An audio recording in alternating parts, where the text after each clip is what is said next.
Assalamualaikum warahmatullahi wabarakatuh. Perkenalkan, nama saya Muhammad Fathul Lail dari program studi S1 Pendidikan Teknik Bangunan offering B2 12AB.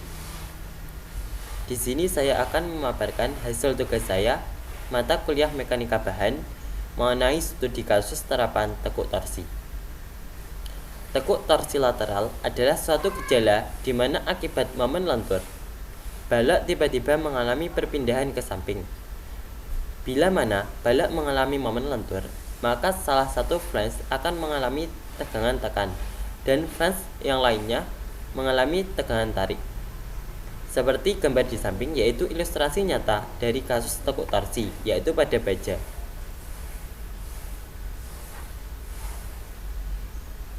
Seperti gambar di samping, yaitu gambar yang atas struktur balok yang mengalami tekuk torsi, dan gambar yang bawah yaitu contoh gambar penjebaran kasus.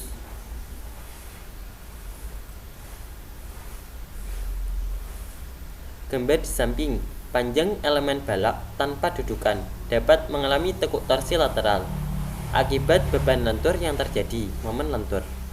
Tekuk torsi lateral adalah kondisi yang menentukan kekuatan sebuah balok, di mana balok menerima momen maksimum hingga mencapai momen plastis.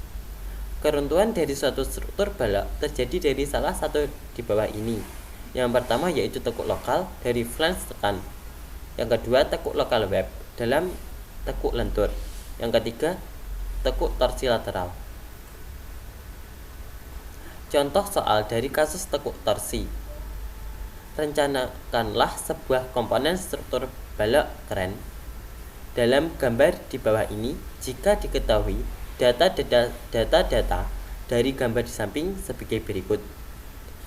Bentang bangunan 18 meter, kapasitas kren 20 ton, berat sendiri kren 16 ton, berat tackle 7 ton, berat sendiri rel 30 kg per meter, jarak roda-roda 3,8 meter, jarak antar kolom 6 meter, jarak minimum lokal tackle terhadap rel 1 meter. Yang pertama, menentukan reaksi pada roda-roda kren. Didapatkan yaitu RA sama dengan 58,88432 ton. Yang kedua, tinjau balok kren bentang 6 meter. Didapatkan hasil yaitu R1 sama dengan 20,12 ton dan R2-nya didapatkan hasil 38,76 ton.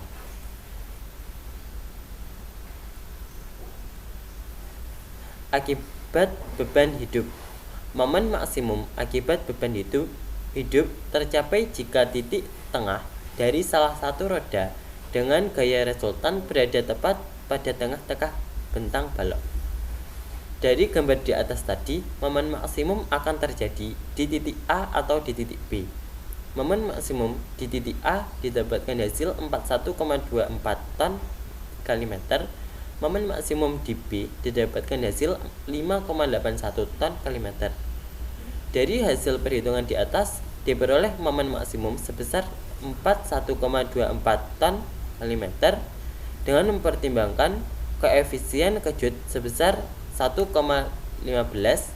maka momen maksimum pada balok keran akibat beban hidup adalah sebesar 1,15 dikali 41,24 didapatkan hasil 47,43 ton meter. Akibat beban mati yaitu berat sendiri rel ditambahkan berat sendiri balok kren didapatkan hasil 180 kg per meter. MDL didapatkan hasil 0,972 ton meter, sehingga momen total MUX 47,73 ton meter tambah 0,972 ton meter yaitu 48,402 ton meter dikonversi ke kilonewton meter yaitu 484,02 kilonewton meter.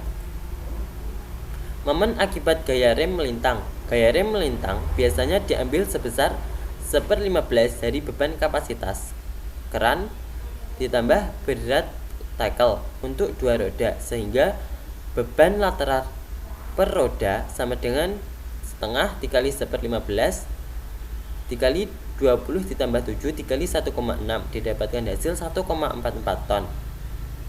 Telah dihitung sebelumnya bahwa akibat beban roda sebesar 29,4422 ton menimbulkan momen maksimum sebesar 41,24354 ton meter, sehingga dapat dihitung momen akibat gaya lateral sebesar 1,44 ton adalah MUY sama dengan 1,44 per 29,4422 dikali 41,24354 sama dengan 2,0172 ton meter, dikonversi ke kilonewton kali meter sama dengan 20,172 kilonewton meter.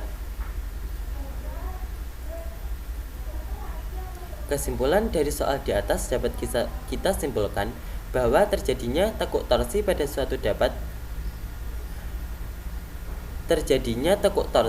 soal di atas dapat mengakibatkan balok menjadi lebih pendek, yaitu sepanjang jarak antara dua tumpuan lateral. Sekian dari pemaparan tugas saya. Apabila ada kurang lebihnya, saya mohon maaf sebesar-besarnya. Sekian, wassalamualaikum warahmatullahi wabarakatuh.